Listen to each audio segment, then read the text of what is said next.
일어나라 빛을 발하라. 5월 18일 수요일 말씀의 시간입니다. 오늘은 시편 70편에 있는 말씀을 주제로 함께 은혜를 나누도록 하지요. 시편 70편의 총 주제를 보면 남의 불행을 즐거워하지 말라라는 그러한 내용의 말씀을 볼 수 있습니다. 자, 1절부터 5절까지의 말씀을 한번 보도록 하겠습니다. 하나님이여 나를 건지소서. 여호와여 속히 나를 도우소서. 나의 영혼을 찾는 자들이 수치와 무한을 당하게 하시며 나의 상함을 기뻐하는 자들이 뒤로 물러가 수모를 당하게 하소서.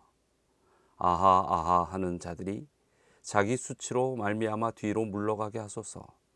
주를 찾는 모든 자들이 주로 말미암아 기뻐하고 즐거워하게 하시며 주의 구원을 사랑하는 자들이 항상 말하기를 하나님은 위대하시다 하게 하소서. 나는 가난하고 궁핍하오니 하나님이여 속히 내게 임하소서. 주는 나의 도움이시오 나를 건지시는 이시오니 여호와여 지체하지 마소서. 성경을 읽다 보면은 가끔씩 내용이 반복되는 것을 발견하곤 합니다. 시편 70편은 시편 40편의 내용이 반복되는 그 말씀이라는 것을 우리는 또한 알 수 있습니다. 시편 40편을 보면 위와 거의 비슷한 내용의 기록이 있는 것을 보게 되는데 시편 40편 13절로 15절의 말씀을 한번 보도록 하지요. 여호와여 은총을 베푸사 나를 구원하소서. 여호와여 속히 나를 도우소서. 내 생명을 찾아 멸하려 하는 자는 다 수치와 낭패를 당하게 하시며 나의 해를 기뻐하는 자는 다 물러가 욕을 당하게 하소서. 나를 향하여 하하하하 하며 조소하는 자들이 자기 수치로 말미암아 놀라게 하소서. 우리가 종종 저지르는 실수 가운데 하나는 자신이 알고 있는 사실을 상대방도 당연히 알고 있을 것이라는 그러한 착각입니다. 그래서 충분히 설명 없이 자기 나름대로 말하고 상대방이 알아서 이해했을 것이라는 그런 생각을 하는 것이죠. 하지만 많은 경우 내가 알고 있는 것을 상대방이 이해하기라는 것은 결코 쉽지 않을 때가 많습니다. 학자들의 연구에 의하면 대중이 잘 아는 노래를 손으로 탁자를 두드려서 소리를 낼 경우 맞출 수 있는 경우는 10% 미만이라고 합니다. 소리를 내는 사람은 잘 아는 노래를 두드리지만 듣는 사람들은 전혀 인지하지 못하고 있기 때문이라는 것이죠. 그래서 교훈은 반복적으로 주어질 필요가 있는 것입니다. 하나님의 기별도 자주 반복적으로 주어집니다. 그 이유는 여러 요인이 있겠지만 주요한 요인은 우리의 삶이 매우 반복적이기 때문인 것입니다. 우리에게 있어서 닥치는 삶의 환경은 거의 순환적으로 반복되는 경우들이 많이 있습니다. 그래서 그렇게 때로는 생각하죠. 예전에도 이와 같은 비슷한 일이 있었는데. 이스라엘 백성들의 광야 생활을 보면 비슷한 환경에서 자주 반복되는 실패하는 것을 보게 됩니다. 그들이 겪는 장소와 상황만 다를 뿐 내용은 별반 다르지 않는 그런 실수들 말이죠. 그래서 기별은 주기적으로 반복되어 전해지는 것입니다. 오늘 시편 70편은 타인의 고난을 즐거워하는 악인들에게 주는 그런 경고의 메시지를 담고 있습니다. 우리는 설사 우리 자신에게 위해를 가하고 또 못되게 굴던 원수라도 저들이 고난과 시련을 당할 때에 즐거워해서는 안 될 것입니다. 인간의 고통에 대하여 얼씨구 잘 됐구만 하고 박수를 친다면 그 또한 이미 악인의 무리 속에 속한 그런 사람이 되는 것입니다. 다윗의 그 원수들은 다윗이 위기에 처하자 아하하하 하고 하면서 즐거운 비명을 지르고 기뻐하였다고 합니다.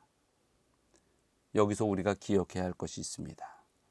아무리 악하고 나쁜 사람들일지라도 누군가는 그 악인을 위해 하나님께 기도하는 사람이 있고 그 영혼을 위해 눈물로 기도하는 가족들이 있을 수 있다는 사실입니다. 그래서 성경은 원수를 오히려 사랑하고 그를 위해 복을 빌라고 말씀하십니다. 남을 저주하는 것은 가장 확실하게 자기를 저주하는 그런 길이 될 것입니다. 남에게 복을 비는 것은 또한 가장 확실하게 자기 자신에게 복을 비는 그러한 길인 것입니다. 이것이 천국의 원리이고 생명의 원리입니다. 그래서 남을 비난하고 저주하며 사는 사람은 진정으로 행복하고 풍요로운 삶을 살 수가 없습니다. 왜냐하면 자신들의 저주와 비난이 결국 남이 아닌 자신과 자신의 가족들에게 되돌아가서 불행한 삶으로 이어지기 때문입니다. 만약 부모가 원망과 불평과 비난의 삶을 산다면 자식 세대도 그것을 배우고 학습하면서 또한 불행을 삶을 살게 되는 것입니다. 그래서 성경은 이렇게 조언합니다. 마태복음 5장 44절이죠. 나는 너희에게 이르노니 너희 원수를 사랑하며 너희를 박해하는 자를 위하여 기도하라. 또 로마서 12장 20절입니다. 내 원수가 줄이거든 먹이고 목마르거든 마시게 하라. 그러함으로 내가 숯불을 그 머리에 쌓아 놓으리라. 그리스도인의 가장 확실한 원수 갚는 방법은 원수를 위해 기도하고 그에게 사랑을 베푸는 것입니다. 그런데 이것이 과연 사람의 힘으로 가능할까요? 마태복음 10장 27절에는 이렇게 이야기하고 있습니다. 예수께서 그들을 보시며 이르시되 사람으로는 할 수 없으되 하나님으로는 그렇지 아니하니 하나님으로서는 다 하실 수 있느니라. 이러한 일들이 인간의 힘으로는 불가능한 것입니다. 그러나 우리가 십자가에 베풀어진 그 용서와 사랑을 풍성히 경험할 때에 그때는 가능하게 되는 것입니다.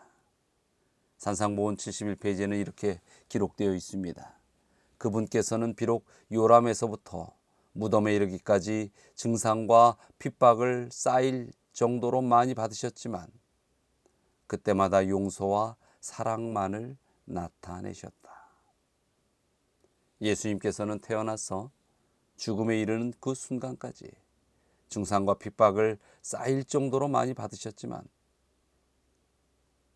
그러나 그 가운데서도 항상 용서할 수 있는 그러한 모습을 드러내셨다고 이야기하지요.